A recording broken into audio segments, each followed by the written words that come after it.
ఇక ఏపీ వ్యాప్తంగా వైసీపీ ప్రజాబోరు చేపట్టింది. మెడికల్ కాలేజీల ప్రైవేటీకరణకు వ్యతిరేకంగా ఉమ్మడి కడప జిల్లా వ్యాప్తంగా వైసీపీ ర్యాలీలు నిర్వహించింది. రాష్ట్రంలో నిరంకుశ పాలన కొనసాగుతుందని మాజీ ఎమ్మెల్యే రాచమల్లు శివప్రసాద్ రెడ్డి ధ్వజమెత్తారు. వైసీపీ పాలనలో 17 మెడికల్ కాలేజీలకు అనుమతి తీసుకొచ్చి పేద ప్రజలకు వైద్యం అందించాలని జగన్ తాపత్రయపడుతున్నారన్నారు. కూటమి ప్రభుత్వం వేల కోట్లు దండుకోవడానికి ప్రయత్నం చేస్తుందని విమర్శించారు.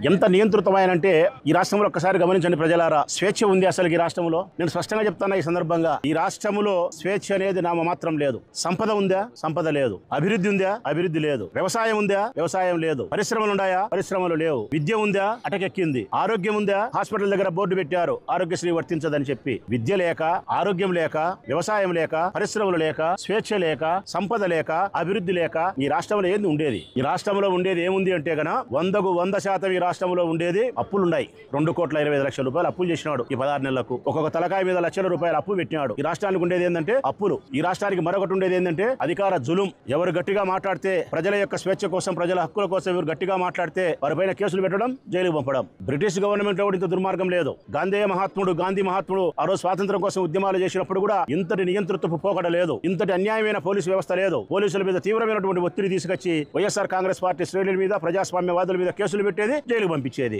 ఈ రాష్ట్రంలో ఉండేది అప్పులు, అధికార జులం, మహిళలపైన అఘాయిత్యాలు. ఇవి 3 మాత్రమే ఈ రాష్ట్రంలో ఉన్నాయి. ఈ 3 తప్ప మరొకటి ఈ రాష్ట్రంలో లేదు. ఈ రాష్ట్రము, ఈ చంద్రబాబు నాయుడు పాలన ఎంత త్వరగా ముగిసిపోతే ఈ రాష్ట్ర ప్రజలకు స్వేచ్ఛ వస్తుంది, సంపద వస్తుంది, ఆరోగ్యం వస్తుంది, అన్ని రకాలుగా విద్య లభిస్తుంది, వ్యవసాయం బాగుంటుంది. ఆ నేపథ్యంలో వైఎస్ఆర్ కాంగ్రెస్ పార్టీ 5 సంవత్సరాల పదవీ కాలం చంద్రబాబు నాయుడు ఉంటే కూడా మొట్టమొదటి నెల మేము ఓడిపోయిన నెల నుంచి కూడా జగన్మోహన్ రెడ్డి గారు ఉద్యమాల బాట పట్టినాడు. వైఎస్ఆర్ కాంగ్రెస్ పార్టీ నాయకులు ఉద్యమాల వైపు నడిపిస్తా ఉన్నాడు. 1.5 సంవత్సరం అయింది మేము ఓడిపోయి. ఈ 1.5 సంవత్సర కాలంలో ఏ ఒక్క రోజు కూడా ఇంటి దగ్గర లేం. అది పెరగని పోరాటమే చేస్తున్నాం. ప్రజా ఉద్యమాలే